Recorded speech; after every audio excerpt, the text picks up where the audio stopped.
नमस्कार। आज हम लोग बंगाल के गवर्नरों के बारे में जानेंगे और भारत के कितने गवर्नर हुए, गवर्नर जनरल हुए, वायसराय हुए, इसमें जो कन्फ्यूजन है इसको हम लोग दूर करेंगे।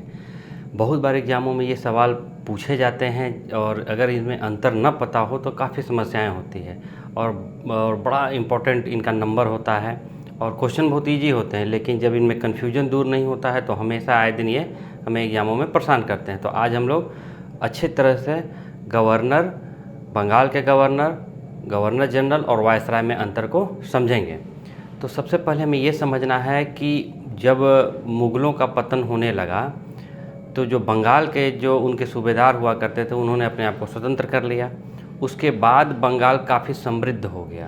कहने का मतलब काफ़ी धन दौलत उनके पास आ गए और समुद्र के किनारे होने के कारण, व्यापार के मार्ग होने के कारण काफ़ी समृद्ध हो गया, जिसके कारण अंग्रेज़ों ने सबसे पहले बाकी सभी इलाकों के साथ साथ बंगाल पे भी फोकस किया और बंगाल के गवर्नरों के जो बंगाल के गवर्नर हुए उनके बारे में हमें एग्जामों में पूछा जाता है। और भी दो प्रेसिडेंसी थे, जैसे बम्बई था, चेन्नई था, मद्रास जिसको कहा जाता है, लेकिन उनके बारे में उतना एग्जामों में नहीं पूछा जाता। सबसे ज़्यादा पूछा जाता है बंगाल के गवर्नरों के बारे में। तो आज हम देखते हैं। तो बंगाल का जो सबसे पहला गवर्नर हुआ वो रॉबर्ट क्लाइव हुआ। ये 1765 से 67 ईस्वी तक रहा। इससे पहले बंगाल के कुछ नवाब हुए, उनके बारे में हम थोड़ा जान लेते हैं। औरंगजेब की मृत्यु के बाद मुग़लों का पतन होने लगा और जो बंगाल के जो सूबेदार थे अपने आप को स्वतंत्र कर लिया। उन्होंने सबसे पहले मुर्शीद कुली खान ने अपने आप को स्वतंत्र किया। उसके बाद बंगाल स्वतंत्र ही रहा। मुर्शीद कुली खां, शुजाउद्दीन, सरफराज खां, अलवर्दी खां, सिराजुद्दौला, मीर जाफ़र, मीर कासिम और फिर मीर जाफ़र। मीर जाफ़र 1763 लेकर 1765 ईस्वी तक रहा। मीर जाफ़र के बाद बंगाल के जो प्रशासनिक स्थिति थी उन्होंने दे दिया जो सूबेदार होते थे, यानी कि जो बंगाल के सूबेदार थे उनको दे दिया जो स्वतंत्र हो गए थे, और जो आर्थिक स्थिति थी उन्होंने अपने पास रखा। तो इसलिए सबसे पहले हम बंगाल के गवर्नर के बारे में पढ़ेंगे। तो बंगाल का जो सबसे पहला गवर्नर हुआ रॉबर्ट क्लाइव हुआ 1765 से लेकर 1767 ईस्वी तक। दूसरा हुआ बरेलाट 1767 से लेकर 69 ईस्वी तक। तीसरा हुआ कार्टियर 1769 से 72 ईस्वी और चौथा हुआ वारेन हेस्टिंग्स 1772 से 74 ईस्वी तक। ये हुए बंगाल के गवर्नर। उसके बाद कंपनी के अधीन गवर्नर जनरल हो गए, क्योंकि वहाँ पर जो गवर्नर हुए उनका कार्यकाल समाप्त करके कंपनी के अधीन गवर्नर जनरल कर दिया गया। तो जो वारेन हेस्टिंग्स जो अंतिम बंगाल का गवर्नर था वही बंगाल का प्रथम गवर्नर, कंपनी के अधीन गवर्नर जनरल हुआ। तो रेगुलेटिंग एक्ट 1773 ईस्वी के अनुसार बंगाल के गवर्नर को अंग्रेजी क्षेत्रों का गवर्नर जनरल कहा जाने लगा। इनका कार्यकाल 5 वर्ष था। मद्रास और बम्बई के गवर्नरों को इनके अधीन कर दिया गया। तो मद्रास और बम्बई के जो गवर्नर थे उनको भी बंगाल के गवर्नर के अधीन कर दिया गया, यानी कि अब जो बंगाल का गवर्नर जो निर्णय लेगा वही मद्रास और बम्बई के गवर्नरों को मानना होगा। इससे पहले तीनों, मद्रास हो, बम्बई हो और कलकत्ता हो, जिसको बंगाल कहा जाता है, तीनों के अलग अलग गवर्नर हुआ करते थे।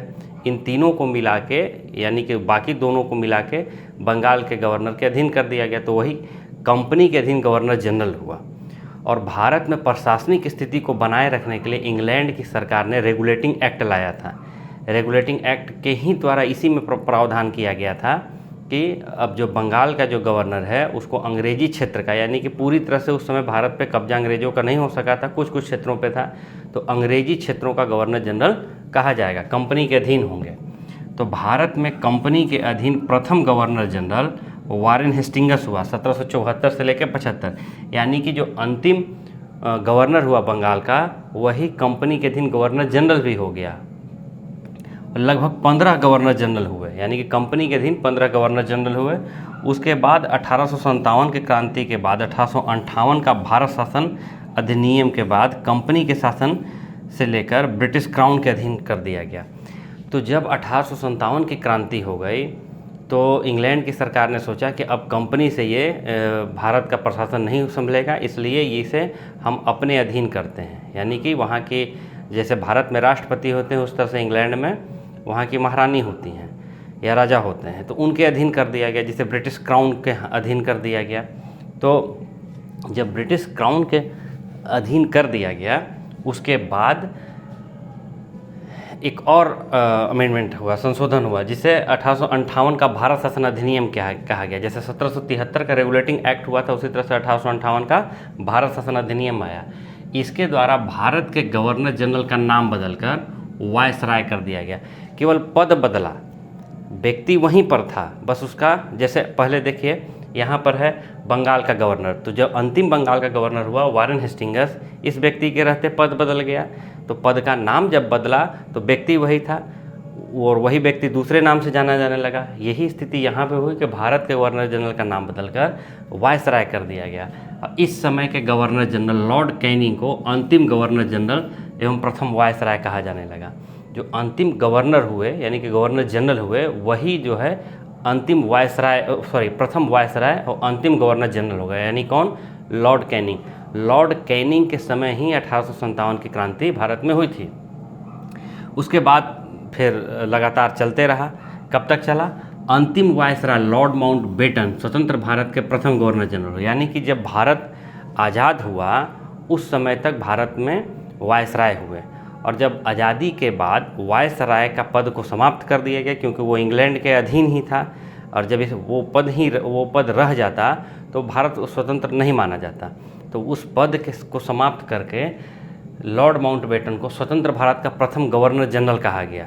वही गवर्नर जनरल जो पहले नाम था उसी तरह से, क्योंकि वो कंपनी के अधीन था और यहाँ पर स्वतंत्र हो गया, इसलिए उसका नाम बदल कर दिया गया गवर्नर जनरल। स्वतंत्र भारत के प्रथम एवं अंतिम भारतीय गवर्नर जनरल चक्रवर्ती राजगोपालाचारी बने। आपको पता होगा कि लॉर्ड माउंटबेटन जो है सो भारत को आज़ाद करा के यहाँ से चले जाना चाहते थे, तो वही उन्होंने किया भी कि भारत को आज़ाद करा के यहाँ से चले गए। लेकिन भारत में संविधान सभा का निर्माण हो गया था, लेकिन कोई संविधान उस समय तक लागू नहीं हुआ था। तो चक्रवर्ती राजगोपालाचारी को लॉर्ड माउंटबेटन के बाद भारत का गवर्नर जनरल बनाया गया, और ये पहले भारतीय और अंतिम गवर्नर जनरल हुए। यानी कि लॉर्ड माउंटबेटन के बाद लॉर्ड माउंटबेटन जब भारत के वायसराय थे, उसमें भारत आज़ाद हुआ, तो लॉर्ड माउंटबेटन का पद का नाम बदलकर गवर्नर जनरल कर दिया गया। पहले हो गए भारत के पहले गवर्नर जनरल हो गए स्वतंत्र भारत के। उनके जाने के बाद भारतीय चक्रवर्ती राजगोपालाचारी को भारत का गवर्नर जनरल बनाया गया, और गवर्नर जनरल बनने के बाद भारत 26 जनवरी 1950 की स्थिति में पहुंचा। यानी कि जब हमारा संविधान लागू होना था, तो संविधान लागू होने पर हमारे यहाँ संविधान में राष्ट्रपति की व्यवस्था की गई थी, गवर्नर जनरल या वायसराय वगैरह की कोई व्यवस्था थी नहीं। तो वो अंतिम 21 जून 1948 से लेकर 26 जनवरी 1950 तक चक्रवर्ती राजगोपालाचारी भारत के गवर्नर जनरल हुए। उसके बाद डॉक्टर राजेंद्र प्रसाद जो संविधान सभा के अध्यक्ष थे, उन्हें भारत का राष्ट्रपति बना दिया गया। इसलिए बनाया गया कि हमारा जो संविधान था वो गणतंत्र कहता है कि ये हमारा जो देश है वो गणतंत्रात्मक प्रणाली है। तो जहाँ गणतंत्र होगा वहाँ पर राष्ट्रपति होंगे, और राष्ट्रपति का चुनाव क्योंकि राष्ट्रपति के चुनाव में लोकसभा, राज्यसभा और राज्यों के विधानसभा के सदस्य भाग लेते हैं। लोकसभा और राज्यसभा का गठन हुआ नहीं था, तो एक व्यक्ति चाहिए था, मजबूरी थी।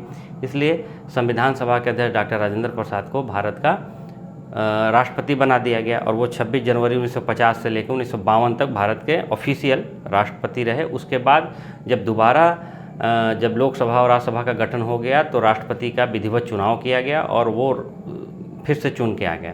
यानी कि 1952 से लेकर 1962 तक फिर राष्ट्रपति रहे, तो वो उनका 2 कार्यकाल हुआ। तो अंतिम व्यक्ति हो गए चक्रवर्ती राजगोपालाचारी। और बंगाल के नवाब के बारे में हम लोग जान चुके हैं। तो मुझे लगता है कि आपको समझ में आया होगा, और अगर फिर भी कोई दिक्कत रह गई होगी तो आप लोग कमेंट करके ज़रूर बताइएगा। मैं कोशिश करूँगा इसको दोबारा एक्सप्लेन करने की। आज के लिए इतना ही, धन्यवाद।